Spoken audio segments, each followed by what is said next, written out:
Praise the Lord.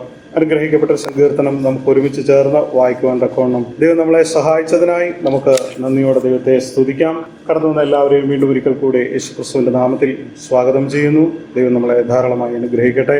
119 സങ്കീർത്തനം നാം അധികം അങ്ങനെ ആരും വായിച്ച് കേൾക്കാത്ത ഒരു സങ്കീർത്തന ധ്യാനമാണ്. എന്നാൽ ഇതിൻ്റെ പല വാക്യങ്ങളും പലപ്പോഴും ദൈവദാസന്മാർ അനേക മാർമിക രഹസ്യങ്ങളെയും ദൈവവചനത്തിന്റെ പ്രാധാന്യമൊക്കെ നമുക്ക് മനസ്സിലാക്കി തരുന്ന ഒരു സങ്കീർത്തനമാണ് ഇത്. ദൈവവചനത്തെ പ്രതിപാദിക്കുന്ന അല്ലെങ്കിൽ അതിനെ നമുക്ക് ഏറ്റവും പ്രിയമുള്ളതാക്കി തീർക്കുന്ന ഒരു സങ്കീർത്തനമാണ് 119 സങ്കീർത്തനം. ഈ സങ്കീർത്തനം നാം വായിക്കുമ്പോൾ ഈ സങ്കീർത്തനത്തിന്റെ 176 വാക്യങ്ങളിലും ദൈവ വചനത്തെ പ്രതിപാദിക്കുന്ന ഒരു വാചകമോ ഉണ്ട് എന്നുള്ളതാണ്. അതിന് നമ്മളിത് വായിക്കുമ്പോൾ ഇതിൽ കൊടുത്തിരിക്കുന്നത് ദൈവത്തിന്റെ വചനം, കൽപ്പനകൾ, വിധികൾ, ചട്ടങ്ങൾ, നിയമങ്ങൾ, നിർദ്ദേശങ്ങൾ, പ്രമാണങ്ങൾ, ശാസനകൾ, വഴി, വാഗ്ദത്തം, സാക്ഷ്യങ്ങൾ, ഇങ്ങനെയുള്ള ബഹുവിധമായ വാക്കുകൾ കൊണ്ടാണ് ദൈവവചനത്തെ അവിടെ ഈ സങ്കീർത്തനത്തിൽ നമുക്ക് കാണുവാനായി സാധിക്കുന്നത്. അതിൻ്റെ ഉദാഹരണം എൻ്റെ 2ാമത്തെ വാക്യങ്ങൾ എടുക്കുമ്പോൾ, അവന്റെ സാക്ഷ്യങ്ങളെ പ്രമാണിച്ച് പൂർണ്ണ ഹൃദയത്തോടെ അവനെ അന്വേഷിക്കുന്നവൻ ഭാഗ്യവാൻ. ഇവിടെ സാക്ഷ്യങ്ങൾ എന്ന് ഉദ്ദേശിക്കുന്നത് നമ്മൾ ഉദ്ദേശിക്കുന്ന സാക്ഷ്യമല്ല, ദൈവത്തിന്റെ വചനം എന്ന് തന്നെയാണ്. ദൈവത്തിന്റെ വചനത്തിന് പല ഭാഷകൾ കൊടുത്ത് സങ്കീർത്തനക്കാരൻ ഇവിടെ വിവരിച്ചിരിക്കുകയാണ്. ഈ സങ്കീർത്തനത്തിന്റെ രചയിതാവ് ആരാണെന്ന് നമ്മൾക്കറിയുകയില്ല എങ്കിൽ തന്നെയും ഭൂരിഭാഗം ആളുകളൊക്കെ ദാവീദാണ് എന്ന് പറയുന്നുണ്ടെങ്കിൽ തന്നെയും കൃത്യമായ രേഖകളൊന്നും ഇല്ലാത്തത് കൊണ്ട് ഇതിന്റെ രചയിതാവ് ആരാണ് എന്ന് നമ്മൾക്ക് അറിയുകയില്ല. നമുക്ക് ഇതിലേക്ക് കടന്നു വരുമ്പോൾ ഇതിന്റെ എബ്രായ അക്ഷരമാലയിലെ 22 അക്ഷരങ്ങളെ ഇതിന്റെ ഘട്ടങ്ങളായി തിരിച്ചുകൊണ്ട് അതിന് തലക്കെട്ട് കൊടുത്തിട്ടുണ്ട്. ഓരോ ഭാഗങ്ങളും 8 വാക്യങ്ങൾ വീതമുണ്ട്. അങ്ങനെ 22 ഭാഗങ്ങളെ 8 വാക്യങ്ങളായി തിരിച്ചിട്ട് 176 വാക്യങ്ങൾ നമുക്ക് ഇവിടെ കാണുവാനായി സാധിക്കുന്നുണ്ട്. 119 സങ്കീർത്തനത്തിന്റെ ഈ വാക്യങ്ങളെല്ലാം നാം പരിശോധിക്കുമ്പോൾ ഒരു വിശ്വാസിക്ക് ദൈവവചനത്തോടുള്ള സ്നേഹമാണ് അല്ലെങ്കിൽ ദൈവവചനത്തോടുള്ള പ്രിയമാണ് നമ്മൾക്ക് ഇവിടെ കാണുവാനായി സാധിക്കുന്നത്. ഉദാഹരണമായി ഒരു ദൈവവചന ദൈവത്തിന്റെ വചനം എൻ്റെ കാലിന് ദീപവും പാതയ്ക്ക് പ്രകാശവുമാണ് എന്ന് കാണുന്നു. മറ്റൊരു വാക്യത്തിൽ കാണുന്നു, ഇത് തേനിനേക്കാൾ മധുരമുള്ളതാണ്. ദൈവവചനം മധുരമുള്ളതാണെന്നും അത് നമുക്ക് ഏറ്റവും പ്രിയപ്പെട്ടതാണെന്നും കാണിക്കുന്ന ഒരു സങ്കീർത്തനമാണ്. ഇതിന്റെ എല്ലാ വാക്യങ്ങളും ദൈവവചനത്തിന് പ്രാമുഖ്യം നൽകിയാണ് നമ്മൾ കാണുന്നത്. അതുകൊണ്ട് നാം ഇത് കൂടുതലായി വായിക്കുകയും ഇതിനെ ധ്യാനിക്കുവാൻ കിട്ടുന്ന സമയങ്ങളൊക്കെ നമുക്കിത് ധ്യാനിക്കുവാൻ്റെ കോണം കഴിയണം. എഴുതപ്പെട്ട വചനമാണ് നമ്മുടെ കയ്യിലിരിക്കുന്നത്. ഈ ബൈബിൾ എന്ന് പറയുന്നത് എഴുതപ്പെട്ട വചനമാണ്. യേശുക്രിസ്തുവിനെ നാം അറിയുന്നത് വചനം എന്നാണ്. നമുക്ക് യോഹന്നാന്റെ സുവിശേഷത്തിലേക്ക് വരുമ്പോൾ അവിടെ നമുക്ക് എന്താണ്, യേശുക്രിസ്തുവിനെ അതിൻ്റെ 14 വാക്യങ്ങൾ 1 അധ്യായം വായിക്കുമ്പോൾ നമുക്ക് യേശുക്രിസ്തുവിനെ വചനമായി കാണുന്നുണ്ട്. വെളിപ്പെട്ട വചനം, ആദിയിൽ ഉണ്ടായിരുന്ന വചനം, ആ വചനം നമ്മുടെ ഇടയിൽ വന്നു, നമ്മളതിനെ കണ്ടു, നമ്മളതിനെ തൊട്ടു എന്നാണ് യോഹന്നാൻ നമ്മൾക്ക് കാണിച്ചത്. വളരെയേറെ പ്രാധാന്യമുള്ളതാണ് നമ്മൾക്ക് കിട്ടിയിരിക്കുന്ന ഈ എഴുതപ്പെട്ട വചനം. ആ എഴുതപ്പെട്ട വചനം ആരെക്കുറിച്ച് പറയുന്നു? ക്രിസ്തുവിനെ കുറിച്ച് പറയുന്നു. അപ്പോൾ ഏറ്റവും പ്രിയപ്പെട്ടതാണ്, ഏറ്റവും മനോഹരമാണ്. അതുകൊണ്ട് നമ്മൾക്ക് ഈ വചനം എത്രത്തോളം നമ്മുടെ ജീവിതത്തിൽ ഏറ്റവും പ്രാധാന്യമുള്ളതായി ഈ തിരുവചനത്തിലെ എല്ലാ വാക്യങ്ങളും നമുക്ക് ഏറ്റവും പ്രിയപ്പെട്ടതായി തീരേണ്ടതാണ്. അങ്ങനെ ഒരു വിശ്വാസിക്ക് ദൈവവചനം ഏറ്റവും പ്രിയപ്പെട്ടതായി തീരേണ്ടത് വളരെ ആവശ്യമാണ്. അതുകൊണ്ട് ദൈവവചനം എപ്പോൾ വായിക്കുമ്പോഴും ഇതിന്റെ പ്രാധാന്യം എപ്പോഴും നമ്മളോട് ദൈവവചനം സംസാരിക്കും എന്നുള്ളതാണ്. ഒരു റേഡിയോ അല്ല, ഒരു ടി വി അല്ല. ടി വി എന്താണ്? റേഡിയോ ഒക്കെ നമുക്ക് മറുപടി കൊടുക്കുവാൻ തക്കണോ അല്ലെങ്കിൽ നമുക്കൊരു ചോദ്യം ചോദിക്കുവാൻ തക്കണോ കഴിയുകയില്ല. എന്നാൽ ദൈവവചനത്തിന്റെ പ്രാധാന്യം ഇതെപ്പോഴും നമ്മളോട് സംസാരിക്കുന്നു എന്നുള്ളതാണ്. അപ്പം പലരും ചോദിക്കും, ഞങ്ങളിതുവരെ വായിച്ചിട്ട് ഞങ്ങളോട് സംസാരിച്ചില്ലല്ലോ. എന്നാൽ നിങ്ങൾ തീർച്ചയായും പ്രാർത്ഥിച്ചുകൊണ്ട്, കർത്താവേ എന്നോട് സംസാരിക്കണമേ എന്ന് നിങ്ങൾ തീർച്ചയായും പ്രാർത്ഥിച്ചുകൊണ്ട് ഈ ദൈവവചനത്തെ സമീപിച്ചാൽ ദൈവം തീർച്ചയായിട്ടും നിങ്ങളോട് സംസാരിക്കും. ആ ഭാഗത്ത് നിന്ന്, നിങ്ങൾ വായിക്കുന്ന ഭാഗത്ത് നിന്ന് ദൈവം നിങ്ങളോട് സംസാരിക്കും. അതിൽ നിന്നൊരു പ്രകാശനം ലഭിക്കും. ഇതൊന്നുമല്ലെങ്കിൽ നിങ്ങളത് യഥാർത്ഥമായി വായിച്ചാൽ ഏതെങ്കിലും പ്രസംഗം കേൾക്കുമ്പോൾ, ഏതെങ്കിലും ദൈവദാസന്മാർ സംസാരിക്കുമ്പോൾ, അല്ലെങ്കിൽ ആരിൽ കൂടെ, അല്ലെങ്കിൽ നിങ്ങളുടെ ആത്മീയരായ സുഹൃത്തുക്കളോട് നിങ്ങൾ സംസാരിക്കുമ്പോൾ, നിങ്ങൾ വായിച്ച അല്ലെങ്കിൽ നിങ്ങളോട് സംസാരിക്കണമെന്ന് നിങ്ങൾ ആഗ്രഹിച്ച ആ ഭാഗം ദൈവം അവരിൽ കൂടെയൊക്കെ പല മാധ്യമങ്ങളിൽ കൂടെ ദൈവം നമ്മളോട് സംസാരിക്കും. ഏറ്റവും പ്രിയപ്പെട്ടതാണ്, ഏറ്റവും വിലപ്പെട്ടതാണ് നമുക്ക് ദൈവത്തിൻ്റെ വചനം. അത് കാണിച്ചു തരുന്ന ഒരു സങ്കീർത്തനം. പല ഭാഗങ്ങളിലും ദൈവത്തിൻ്റെ വചനത്തെക്കുറിച്ച് നമ്മൾക്ക് മനസ്സിലാക്കുവാൻ കൊണ്ടും കഴിയുന്നുണ്ട്. അപ്പോൾ ദൈവത്തിൻ്റെ വചനം വേഗം പാഞ്ഞു ചെന്ന് നമുക്ക് സൗഖ്യം തരുന്നതാണ് ദൈവവചനം. നമ്മുടെ എല്ലാ മേഖലകളെയും ഇടപെടുന്നതാണ്. സൂക്ഷ്മമായ, നമ്മൾക്കറിയാം, നമ്മുടെ സന്ധിമഞ്ഞകളെ, ഹൃദയത്തിൻ്റെ വിചാരങ്ങളെയും നിരൂപണങ്ങളെയെല്ലാം വിവേചിക്കുന്നതാണ് ദൈവത്തിൻ്റെ വചനം. ദൈവത്തിൻ്റെ വചനം നമുക്കതുപോലെ പ്രിയപ്പെട്ടതാണ്. നമ്മളെ ശോധന ചെയ്യുന്നതാണ്. ഓരോ നിമിഷവും നമ്മളെ ശോധന ചെയ്തുകൊണ്ടിരിക്കുന്നു. മാത്രമല്ല, ദൈവത്തിൻ്റെ വചനം അത് പ്രസംഗിക്കുമ്പോൾ, അത് വായിക്കുമ്പോൾ, അത് വ്യാഖ്യാനിക്കുമ്പോൾ, നമ്മൾ തീരുമാനമെടുക്കുമ്പോൾ ഇതിൻ്റെ അകത്ത് നിന്ന് വേണം നാം തീരുമാനിക്കും. നമ്മളുടെ ചില തീരുമാനങ്ങൾ, നമ്മൾക്ക് ഈ ലോകപരമായ തീരുമാനങ്ങളിലേക്ക് നമ്മൾ പോകുമ്പോൾ നാം ഒന്ന് ഓർക്കണം, എനിക്ക് ദൈവം തന്ന ഈ വചനം ആ കാര്യത്തിൽ എന്തു പറയുന്നു എന്ന് നാം ഒന്ന് പരിശോധിച്ചിട്ട് മാത്രമേ നമ്മുടെ ജീവിതത്തിൻ്റെ ഓരോ ചുവടുവെപ്പുകളും എടുക്കാവുള്ളൂ. അത് നമ്മുടെ കുടുംബജീവിതത്തിലാണെങ്കിലും, നമ്മൾ ജോലി ചെയ്യുന്ന സ്ഥലത്താണെങ്കിലും, നമ്മുടെ മറ്റു സ്ഥലങ്ങളിലാണെങ്കിലും എന്ത് ചെയ്യണം? ഈ വചനം എന്താണ് പറയുന്നത്, അതിനനുസരിച്ച് എനിക്കൊരു ചുവട് വെക്കുവാൻ തക്കോണം കഴിയാവുള്ളൂ, അല്ലെങ്കിൽ അതിന് മാത്രമേ സാധിക്കുകയുള്ളൂ. കാരണം ഒരു വിശ്വാസി എപ്പോഴും ചുവട് വെക്കുന്നത്, അവൻ്റെ ഓരോ ചുവടും ഈ ദൈവവചനത്തിന് അനുസൃതമായിരിക്കണം എന്ന് നാം മനസ്സിലാക്കണം. പലപ്പോഴും നമ്മൾ കേൾക്കുന്ന വചനം അല്ലെങ്കിൽ നമ്മൾ കാണുന്ന പല കാര്യങ്ങളും ദൈവവചനത്തിന് അനുസൃതമല്ല. പലരുടെയും പ്രസംഗങ്ങളൊക്കെ കേൾക്കുമ്പോൾ നമുക്ക് തോന്നും, കർത്താവേ, ഇതെവിടെ നിന്നായി പറയുന്നത്? ഈ ബൈബിളുമായി യാതൊരു ബന്ധവുമില്ലാത്ത കാര്യങ്ങളൊക്കെ വരും. അതേ ബന്ധമില്ല എന്ന് പറയുമ്പോൾ, ഇതിന് ബന്ധം ഇല്ലേലും കുഴപ്പമില്ലായിരുന്നു, ഇതിനെതിരായി പലപ്പോഴും ദൈവവചനമാണ് എന്ന് പറഞ്ഞുകൊണ്ട് അങ്ങനെയൊക്കെ സംസാരിക്കുന്ന ഒരുപാട് പ്രസംഗരെയൊക്കെ നമ്മൾ കേട്ടിട്ടുണ്ട്. നമുക്ക് ദൈവവചനത്തിലേക്ക് കടന്നു വരാം. എൻ്റെ 1-ാം വാക്യം വായിക്കാം.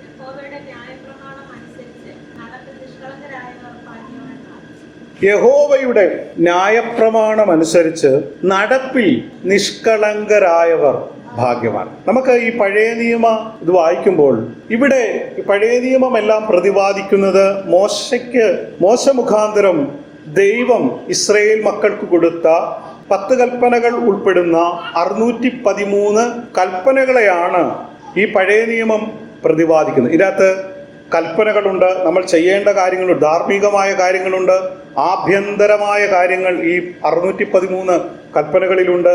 മാത്രമല്ല, വിധികളുണ്ട്, എങ്ങനെ ആരാധിക്കണം, ആരാധനയ്ക്ക് വരുമ്പോൾ നാം എങ്ങനെയാണ് വരേണ്ടത് എന്നുള്ള എല്ലാ കാര്യങ്ങളും എന്തുണ്ട്?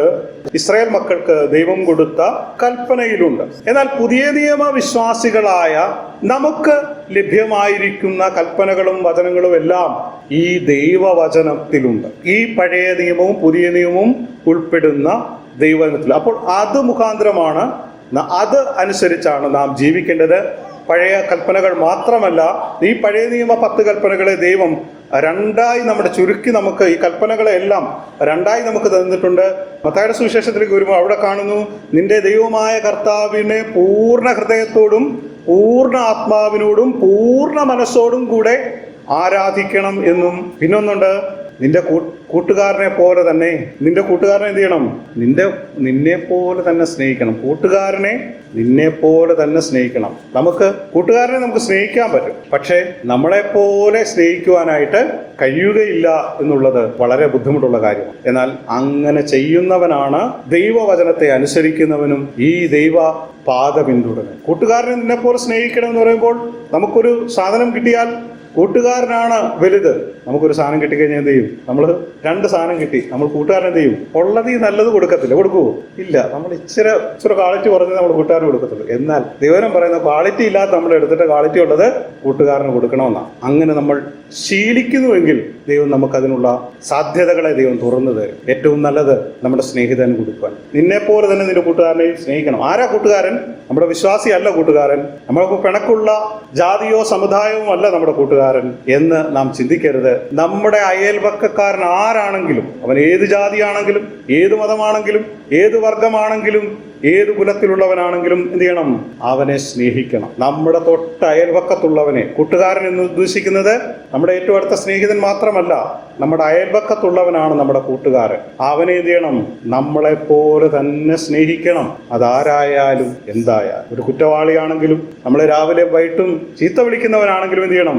അവനെ നാം സ്നേഹിക്കണം. അവനോട് അകന്ന് ചിലപ്പോൾ നിൽക്കേണ്ട സാഹചര്യങ്ങൾ വരും, പക്ഷേ എന്ത് ചെയ്യണം? നാം അവനെ സ്നേഹിക്കണം. ഇവിടെ നമുക്ക് വരാം, യഹോവയുടെ ന്യായപ്രമാണം അനുസരിച്ച് നടപ്പിൽ നിഷ്കളങ്കരായവർ ഭാഗ്യവാന്മാർ. അപ്പോൾ യഹോവയുടെ, അതായത് ദൈവം തന്നതാണ് ന്യായപ്രമാണം. അതാണ് പറയുന്നത്, യഹോവയുടെ ന്യായപ്രമാണം അനുസരിക്കണം. യഹോവയുടെ ന്യായപ്രമാണം അല്ലെങ്കിൽ നമുക്ക് തന്ന ഈ ദൈവവചനം എന്തിനുള്ളതാണ്? അനുസരിക്കുവാനുള്ളതാണ്. ഇത് വായിക്കുവാനുള്ളതാണ്, ഇത് പഠിക്കുവാനുള്ളതാണ്. എന്നാൽ അതിനേക്കാൾ ഉപരിയായി ഇത് അനുസരിക്കുവാനുള്ളതാണ്. നാം അനുസരിക്കുന്നില്ലെങ്കിൽ നമ്മൾ ഈ കൊണ്ടു നടക്കുന്ന, നമ്മൾ ഈ ചുമന്ന് ആരാധനയ്ക്ക് എന്നും കൊണ്ടുപോകുന്ന, നാം എന്നും വൈകിട്ടും രാവിലെയും പ്രാർത്ഥിക്കുവാൻ വിടർത്തുന്ന ഈ പുസ്തകം അനുസരിക്കുവാൻ തക്കവണ്ണം കഴിയുന്നില്ലെങ്കിൽ നമ്മുടെ ജീവിതം പരാജയമാണ്. എന്നാൽ ഇത് അനുസരിക്കുവാൻ തക്കവണ്ണം നമുക്ക് താല്പര്യപ്പെടുന്നുണ്ടെങ്കിൽ ദൈവം അതിൻ്റെ സാധ്യതകളെ നമ്മുടെ മുമ്പിൽ തുറന്നു തരികയും അത് നമ്മുടെ ജീവിതത്തിൽ അനുഗ്രഹം ആയിത്തീരുവാൻ തക്കവണ്ണം ഇടയായിത്തീരും. ദൈവത്തെ സ്നേഹിക്കുകയും അല്ലെങ്കിൽ ചുറ്റുപാടുള്ളവന് ആ സ്നേഹം പകർന്നു കൊടുക്കുവാൻ തക്കവണ്ണം കഴിയുന്നെങ്കിൽ മാത്രമേ നമുക്കിത് അനുസരിക്കുവാൻ തക്കവണ്ണം കഴിയുകയുള്ളൂ. ദൈവത്തിൻ്റെ വചനം അനുസരിക്കുക എന്ന് പറയുമ്പോൾ നാം അതിനെ അനുസരിക്കുന്നു എന്ന് പറയുകയും നമ്മുടെ ജീവിതം അതിന് വിരുദ്ധമാണെങ്കിൽ അത് നമ്മൾ അനുസരിക്കുന്നു എന്ന് പറയുന്നതിൽ അർത്ഥമില്ല. നമ്മൾ ഈ ദൈവവചനം പറയുന്നത് അനുസരിച്ച് ജീവിക്കണം. അപ്പോൾ ചോദിക്കും, ദൈവവചനത്തിനനുസൃതമായിട്ട് നമുക്ക് ജീവിക്കാൻ പറ്റുമോ എന്ന് നമ്മൾക്ക് പലപ്പോഴും പല ആളുകളും ചോദിക്കാറുണ്ട്. എന്നാൽ അത് സാധ്യമായി തീരും നാം അതിന് ശ്രമിക്കാത്തത് കൊണ്ടാണ്. നമുക്ക് കിട്ടാത്തതൊക്കെ എന്താണ്? കിട്ടാത്ത മുന്തിരിയായി നമുക്ക് തോന്നും. എന്നാൽ ഈ ദൈവവചനത്തിന് അനുസൃതമായി ജീവിക്കുവാൻ തക്കവണ്ണം നമ്മൾ താല്പര്യപ്പെടുന്നുവെങ്കിൽ, ജീവിതത്തിൽ ചില പ്രയാസങ്ങൾ, പ്രതിസന്ധികളൊക്കെ ഉണ്ടാകാം, എങ്കിലും ഇത് നമുക്ക് അനുസരിക്കുവാൻ തക്കവണ്ണം കഴിയും. അതിൻ്റെ പിന്നിൽ ചില ബുദ്ധിമുട്ടുകളൊക്കെ ഉണ്ടാകാം, എങ്കിലും നമുക്കത് സാധ്യമായി തീരും. അവിടെ പറയുന്നു, നടപ്പിൽ ന്യായപ്രമാണം അനുസരിച്ച് നടപ്പിൽ നിഷ്കളങ്കരായവർ ഭാഗ്യവാന്മാർ. ന്യായപ്രമാണം അനുസരിച്ച് വേണം എന്ത് ചെയ്യണം? നടക്കുവാൻ. നമ്മുടെ ഓരോ ചുവടും ന്യായപ്രമാണം അനുസരിച്ച് ആയിരിക്കണം, നടക്കണം. ആ നടക്കുന്നവർ ആരായിരിക്കും? നിഷ്കളങ്കരായിരിക്കും. ആ യഹോവയുടെ ന്യായപ്രമാണം അനുസരിക്കുന്ന, അതനുസരിച്ച് പോകുന്ന ആളുകളാ തീർച്ചയായും നിഷ്കളങ്കരായിരിക്കും. നമുക്കറിയാം, ഇയ്യോബിനെ അറിയാം. ഇയ്യോബിന്റെ പുസ്തകം 1-8 വാക്യങ്ങൾ വായിക്കും. നമുക്കറിയാം, ഉസ് ദേശത്ത് ഇയ്യോബ് എന്നൊരു ഭക്തനുണ്ടായിരുന്നു. അവൻ നേരുള്ളവനും നിഷ്കളങ്കനും ദോഷം വിട്ടകലുന്നവനുമായിരുന്നു. അവൻ നേരുള്ളവനായിരുന്നു ഇയ്യോബ്, നിഷ്കളങ്കനായിരുന്നു. ഇവിടെ കാണുന്നു, നിഷ്കളങ്കനായിരുന്നു. എങ്ങനെ അവൻ നിഷ്കളങ്കനായി? ദോഷം വിട്ട് അകലുന്നവൻ. അപ്പോൾ നടപ്പെങ്ങനെയാണ്? ദോഷം വിട്ടകലുന്ന നടന്നവനായതുകൊണ്ട് അവനൊരു പേര് കിട്ടി, നിഷ്കളങ്കൻ. അപ്പോൾ നമ്മൾ ദൈവത്തിന്റെ പാത എന്നും ദോഷം വിട്ട് അകലുന്നതാണ്. നമുക്ക് ദോഷകരമായത്, ദൈവവചനത്തിന് ഹാനി വരുത്തുന്നത്, ദൈവവചനത്തിന് ബുദ്ധിമുട്ടുണ്ടാക്കുന്ന രീതിയിൽ നാം നടക്കുന്ന പാതകളെല്ലാം ദുഷ്ടന്റെ പാതയാണ്. അതുവഴിയല്ല നമുക്ക് യാത്ര ചെയ്യേണ്ടത്. ദോഷം വിട്ടകലുന്നവനാണ്. ദൈവവചനത്തിന് വിരുദ്ധമായത് കാര്യങ്ങളിൽ നിന്ന് അകന്നു ജീവിക്കുന്നവനാണ് നിഷ്കളങ്കൻ. ഇയ്യോബ് ആരായിരുന്നു? നിഷ്കളങ്കനായിരുന്നു എന്ന് നമ്മൾ കാണുന്നുണ്ട്. നമ്മളും അത് തന്നെ ആകണം എന്നാണ് ദൈവം നമ്മളെ കുറിച്ച് ആഗ്രഹിക്കുന്നത്. ദൈവത്തിന്റെ ആഗ്രഹം എല്ലാ ദൈവമക്കളും, തൻ്റെ മക്കളെല്ലാം നിഷ്കളങ്കരായിരിക്കണമെന്നാണ് ദൈവം നമ്മളെ കുറിച്ച് ആഗ്രഹിക്കുന്നത്. പക്ഷേ നമ്മുടെ ജീവിതവും പരിപാടിയും കണ്ടാൽ അതുമായിട്ട് യാതൊരു സാമ്യവുമില്ലാതെയാണ് പലപ്പോഴും നമ്മുടെ ജീവിതം. നമുക്ക് ആഗ്രഹമുണ്ട് നിഷ്കളങ്കരായി ജീവിക്കണം, നല്ലതായിട്ട് ജീവിക്കണം, നമുക്കെല്ലാം ആഗ്രഹമില്ല, എല്ലാവർക്കും ആഗ്രഹമുണ്ട്. പക്ഷെ എന്ത് ചെയ്യുന്നില്ല, നമ്മൾ അതിന് ശ്രമിക്കുന്നില്ല എന്നുള്ളതാണ് നമ്മുടെ ഏറ്റവും വലിയ പരാജയം. കാരണം ഈ നാളെ എന്നൊരു വാക്ക് നമുക്കുണ്ട്. നാളെ തൊട്ട് നമ്മൾ എന്ത് ചെയ്യാം? ശരിയായേക്കാം, നിഷ്കളങ്കനായി നടന്നേക്കാം എന്ന് നമ്മൾ തീരുമാനിക്കും. ഒരു ദിവസം 2 ദിവസം കഴിയുമ്പോൾ നമ്മുടെ ഈ തീരുമാനത്തിന് വ്യത്യസ്തമായ എന്തെങ്കിലും ഒരു കാര്യം വരും. പിന്നെ നമ്മൾ വിചാരിക്കും അടുത്ത ആഴ്ച തൊട്ട് നമുക്ക് നന്നാകാം. അങ്ങനെയാണ് നമ്മുടെ നിഷ്കളങ്ക മാർഗത്തെ പിശാച് തകർത്ത് കളയുന്നത്. അപ്പോൾ നമ്മൾ എപ്പോഴും നിഷ്കളങ്ക മാർഗത്തിൽ നടക്കേണ്ടത് വളരെ ആവശ്യമാണ്. നമ്മൾ അതിനുവേണ്ടി ശ്രമിക്കണം എന്ന് ദൈവം നമ്മളോട് പറയുന്നു. 101 സങ്കീർത്തനം 2 വാക്യം വായിച്ചു. 101.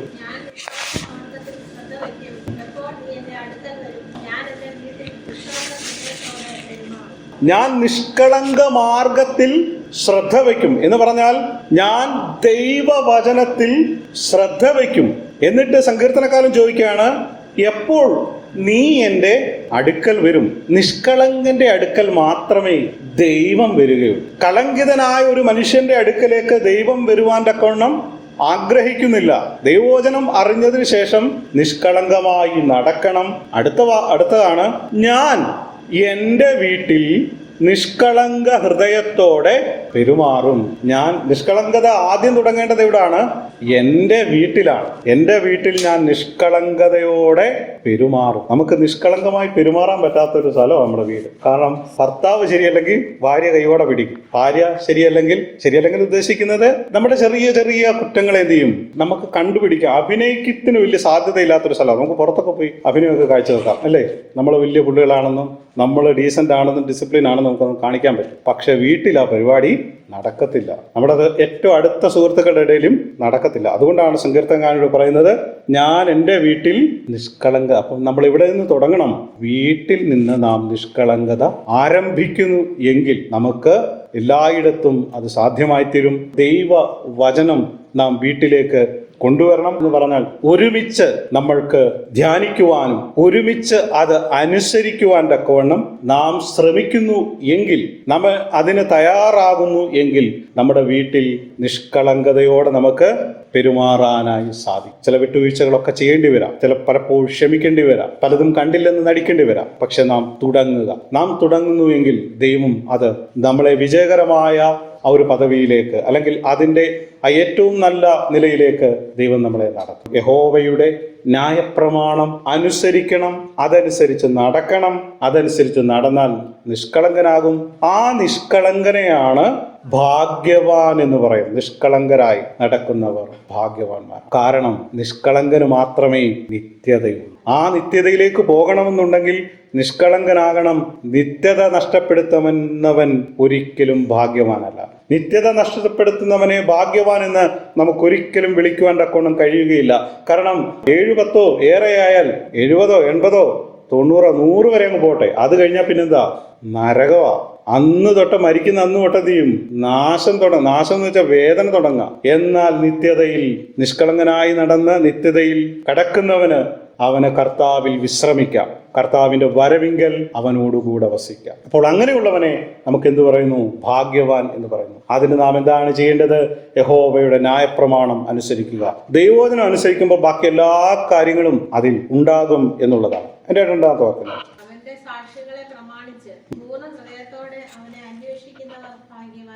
അവന്റെ സാക്ഷ്യങ്ങളെ പ്രമാണിച്ച്. ഇവിടെ സാക്ഷ്യങ്ങൾ ഉദ്ദേശിക്കുന്നത് ദൈവത്തിന്റെ വചനമാണ്, അല്ലെങ്കിൽ ദൈവം പലപ്പോഴായി വെളിപ്പെടുത്തിയ ദൈവത്തിന്റെ പദ്ധതികളാണ്, അല്ലെങ്കിൽ ദൈവം മനുഷ്യനെ, അല്ലെങ്കിൽ ദൈവം ഈ ലോകത്തിലെ മനുഷ്യനെ അത്ഭുതകരമായി നടത്തിയ ചില വഴികളെ, ഇതൊക്കെയാണ് ഈ സാക്ഷ്യങ്ങൾ എന്ന് ഉദ്ദേശിക്കുന്നത്. എങ്കിലും ആ സാക്ഷ്യങ്ങൾ എന്നുള്ളത് ഉദ്ദേശിക്കുന്നത് പ്രധാനമായും നമുക്ക് വചനമാണ്.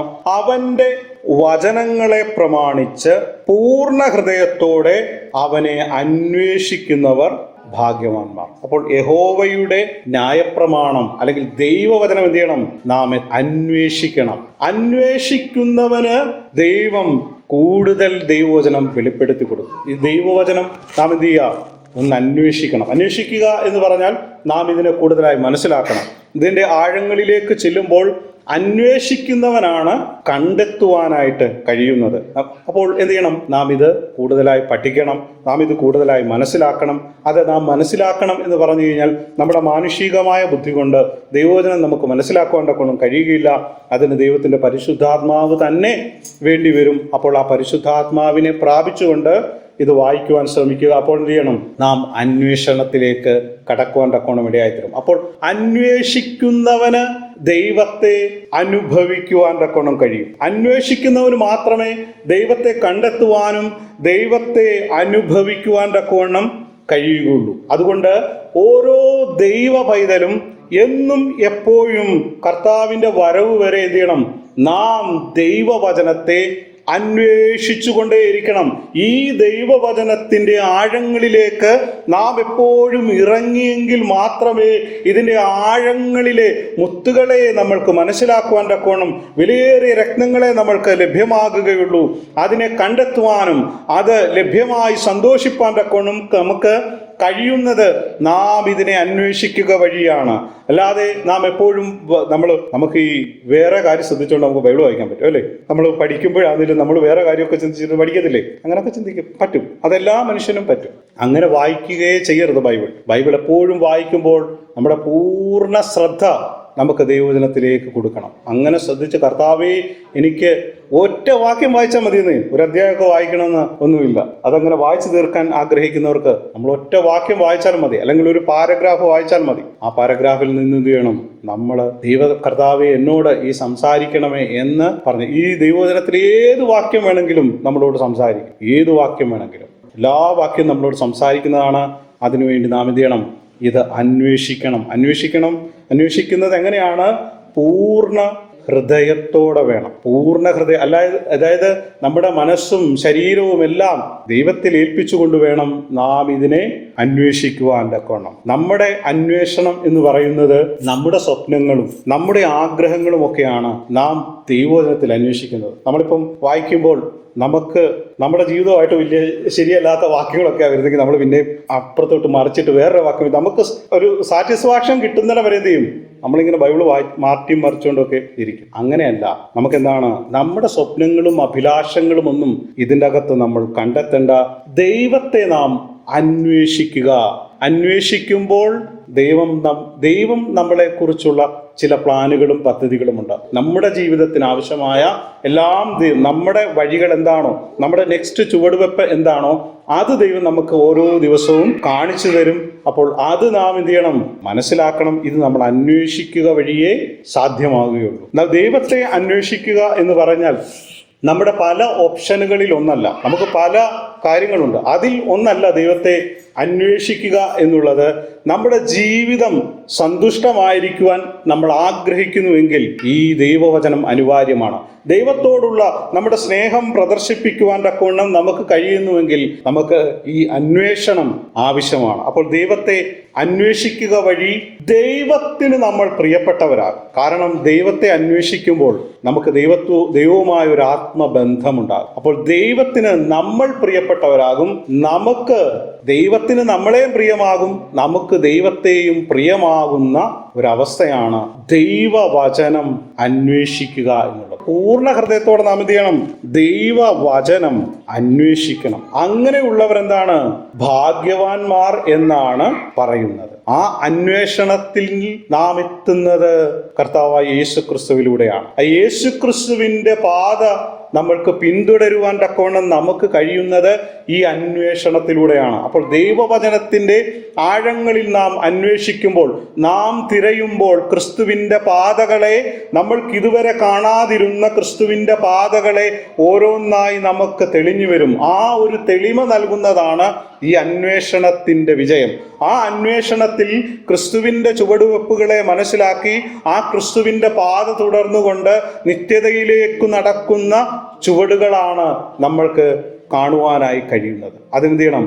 നാം അന്വേഷിക്കുന്നെങ്കിൽ മാത്രമേ നമുക്കത് കഴിയുകയുള്ളൂ. അതിൻ്റെ ഈ ഓളപ്പരപ്പിൽ നമ്മളിങ്ങനെ നടന്നു പോയാൽ നമുക്കൊന്നും കണ്ടെത്തുവാൻ തക്കൊന്നും കഴിയുകയില്ല, അപ്പുറത്തെത്തുവാൻ കഴിയുകയില്ല. കാരണം ഈ ആഴിയുടെ ആഴങ്ങൾ, ഈ ദൈവവചനത്തിൻ്റെ ആഴങ്ങളിൽ നാം ഭയപ്പെട്ടു നിൽക്കുന്നവരായിത്തീരും. എന്നാൽ ഇതിൻ്റെ ആഴങ്ങളിലേക്ക് ഇറങ്ങുമ്പോൾ നമ്മുടെ ഭയം മാറി ദൈവവചനത്തിൻ്റെ ആ സൗന്ദര്യം, ദൈവവചനത്തിൻ്റെ ആ മാധുര്യം, ദൈവത്തിൻ്റെ ആ സ്നേഹം നമ്മൾക്ക് വെളിപ്പെടുവാൻ തക്കോണം ഇടയായി തീരും. നമ്മൾ എന്ത് ചെയ്യണം? ദൈവവചനത്തെ, അതിൻ്റെ സാക്ഷ്യങ്ങളെ പ്രമാണിച്ച് പൂർണ്ണ ഹൃദയത്തോടെ അവനെ അന്വേഷിക്കുക, വഴി കണ്ടെത്തുക. ദൈവത്തെ അന്വേഷിക്കുന്ന, ദൈവത്തിങ്കിലേക്കുള്ള വഴി നാം കണ്ടെത്തുന്നതാണ് ദൈവവചനത്തിൻ്റെ അന്വേഷണം. ഇതല്ലാതെ മറ്റൊരു വഴി നമുക്കില്ല. ദൈവത്തെ അന്വേഷിച്ച് അവനെ കണ്ടെത്തുകയല്ലാതെ മറ്റൊരു വഴിയില്ല. നമ്മൾ കഴിഞ്ഞ ആഴ്ച ദേവദാസൻ പറഞ്ഞതുപോലെ എന്താണ്? ദൈവത്തെ അന്വേഷിക്കുന്ന ബുദ്ധിമാൻ ഉണ്ടോ എന്ന് കാണാൻ ദൈവം സ്വർഗത്തിൽ നിന്ന് നോക്കുന്നുണ്ട്. അപ്പോൾ ദൈവത്തെ നാം അന്വേഷിക്കണം. എന്നാൽ നമ്മുടെ അന്വേഷണം എന്താണ്? നമ്മുടെ അന്വേഷണം നമ്മുടെ കുഞ്ഞുങ്ങളുടെ വിദ്യാഭ്യാസം, അവരുടെ ഭാവി, നമ്മുടെ ജോലി, നമ്മുടെ മറ്റു കാര്യങ്ങൾ, ദൈനംദിന മറ്റു കാര്യങ്ങളെക്കുറിച്ചാണ് നാം അന്വേഷിക്കുന്നത്.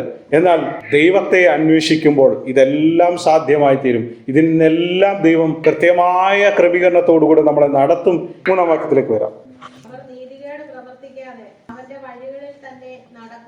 പൂർണ്ണ ഹൃദയത്തോടെ അന്വേഷിക്കുന്നവർ അവർ നീതികേട് പ്രവർത്തിക്കാതെ അവന്റെ വഴികളിൽ തന്നെ നടക്കുന്നു. അപ്പോൾ ദൈവവചനം അന്വേഷിക്കുന്നവർ, അല്ലെങ്കിൽ ദൈവവചനത്തിന്റെ ആഴങ്ങളിലേക്ക് പോകുന്നവർക്ക് എന്ത് ചെയ്യാൻ പാടില്ല? അവർക്ക് നീതികേട് അവർക്ക് പ്രവർത്തിക്കുവാൻ തക്കവണ്ണം കഴിയുകയില്ല എന്നാണ്.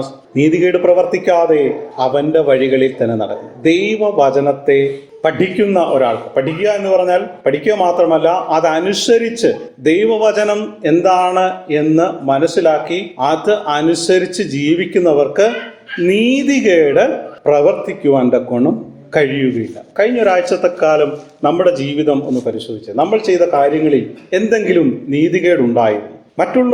മറ്റുള്ളവരോട് സംസാരിച്ചതിൽ നമ്മൾ എന്തെങ്കിലും നീതികേട് കാണിച്ചോ?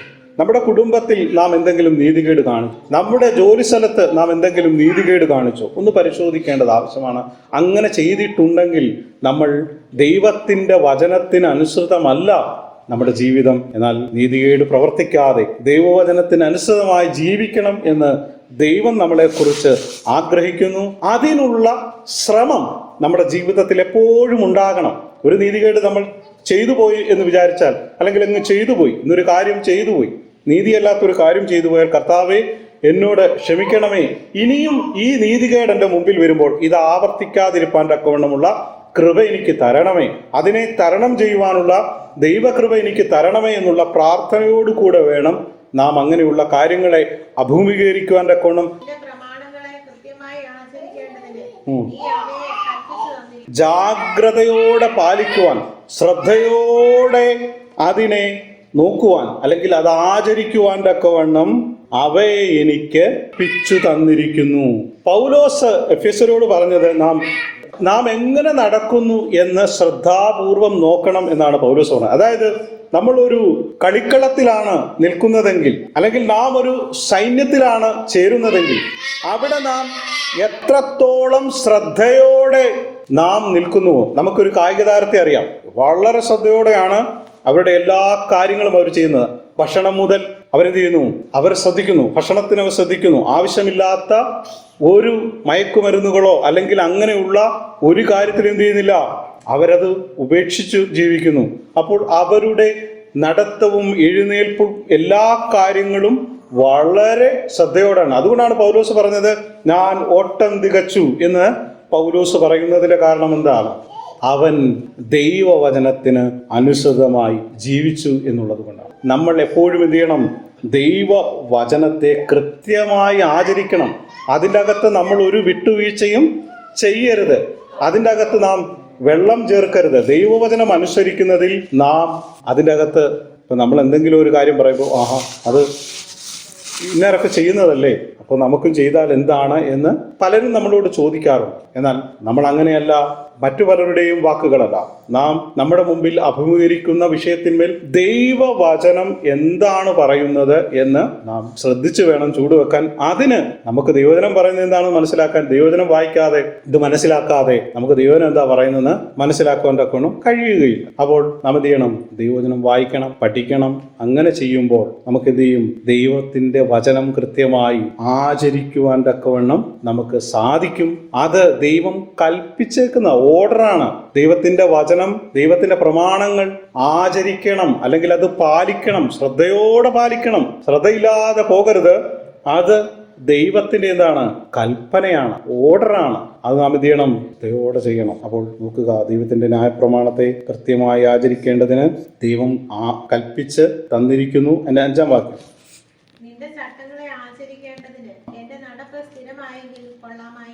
കൃത്യമായി ആചരിക്കേണ്ടതിന് നീ അവയെ കൽപ്പിച്ചു തന്നിരിക്കുന്നു.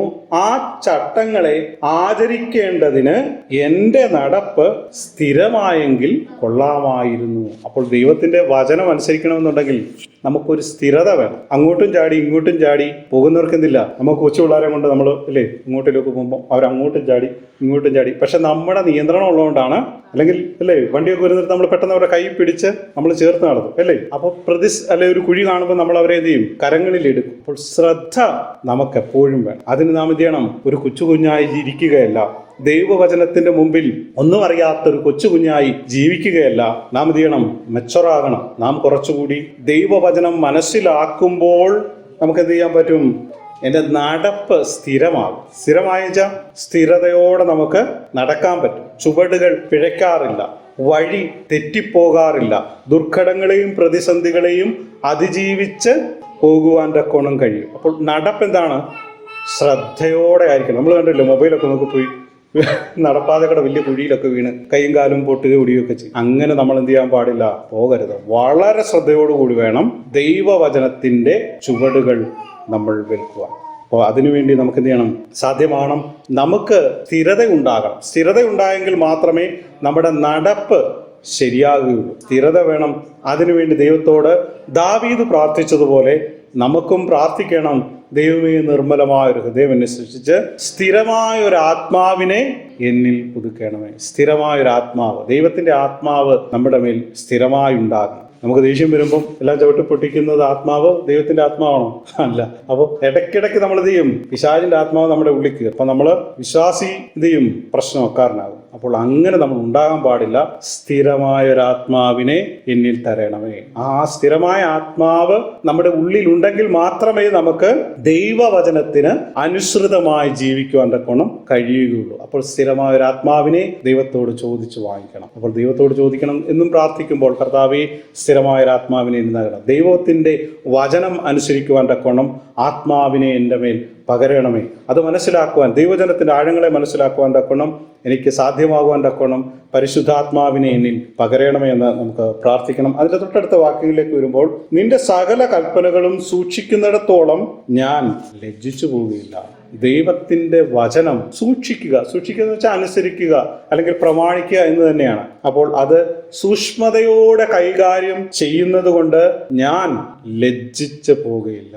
നമുക്ക് ലജ്ജ നേരിടുന്നുവെങ്കിൽ നമ്മൾ ദൈവവചനം നമ്മൾ സൂക്ഷിക്കാത്തത് അല്ലെങ്കിൽ ദൈവവചനം നാം അനുസരിക്കാത്തത് കൊണ്ടാണ് പലപ്പോഴും നമുക്ക് പ്രയാസങ്ങളും പ്രതിസന്ധികളും നേരിടുന്നത്.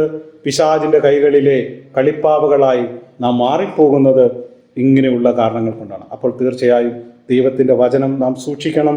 അതുകൊണ്ട് നമുക്ക് ലജ്ജ ഉണ്ടാകുവാൻ തക്കോണം ഇടയാകില്ല. എൻ്റെ 7-ാം വാക്യത്തിലേക്ക് വരുമ്പോൾ, നിന്റെ നീതിയുള്ള വിധികളെ പഠിച്ചിട്ട് ഞാൻ പരമാർത്ഥ ഹൃദയത്തോടെ നിനക്ക് സ്തോത്രം ചെയ്യും. നിന്റെ നീതിയുള്ള വിധികൾ എന്നിവിടെ ഉദ്ദേശിക്കുന്നത് ദൈവവചനം തന്നെയാണ്. നീതിയുള്ള വചനം പഠിക്കുക എന്ന് പറഞ്ഞാൽ മനസ്സിലാക്കുക.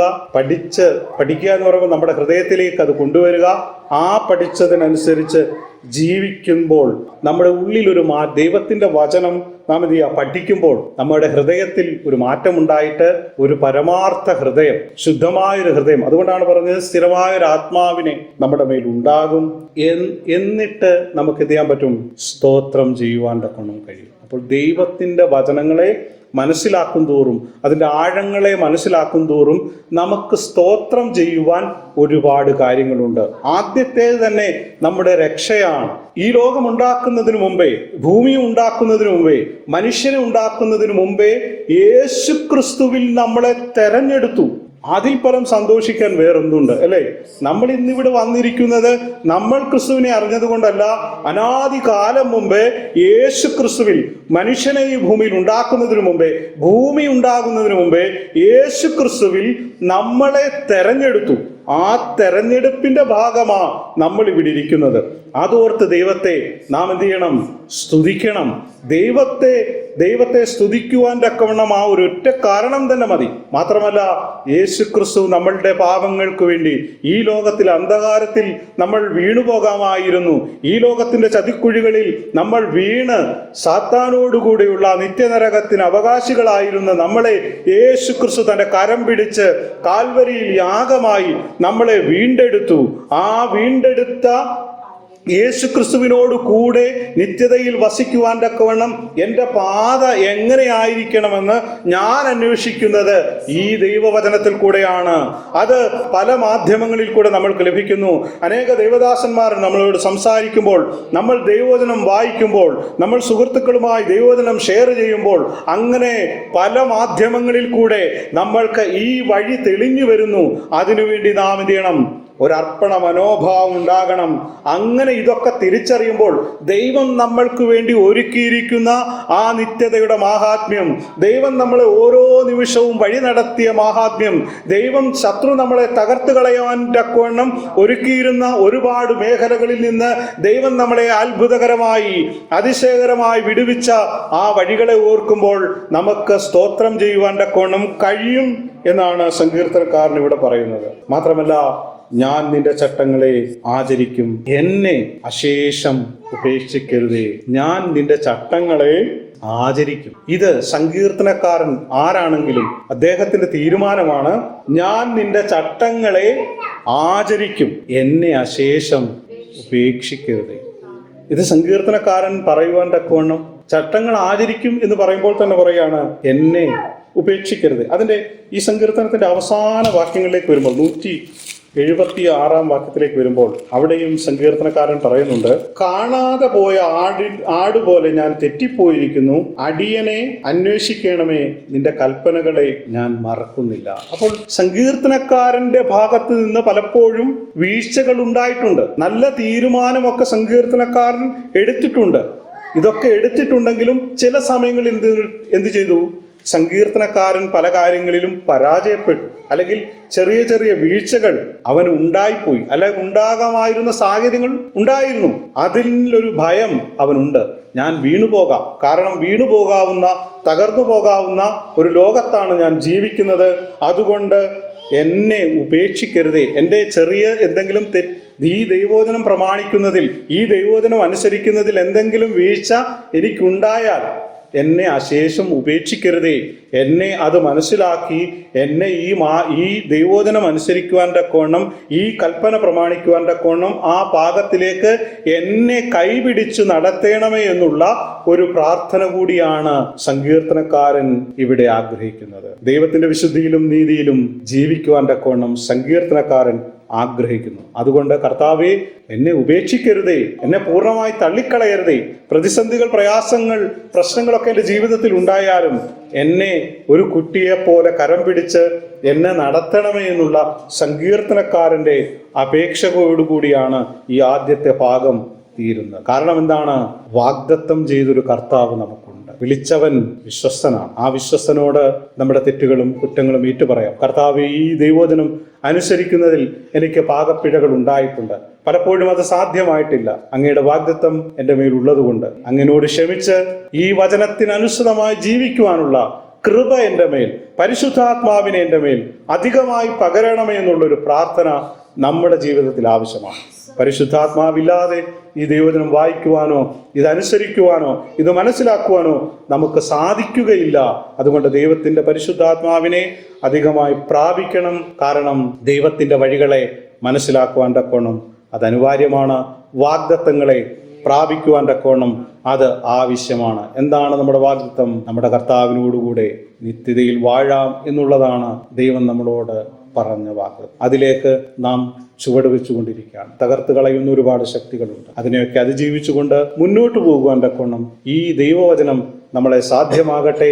ക്രിസ്തുവിന്റെ കരങ്ങളിൽ ചേർന്ന് നിന്നുകൊണ്ട്, ക്രിസ്തുവിനോട് ചേർന്ന് നിന്നുകൊണ്ട് കർത്താവിന്റെ പാതയിൽ പിൻപറ്റുവാൻ തക്കോണം ദൈവം നമ്മളെ ഓരോരുത്തരെയും സഹായിക്കട്ടെ.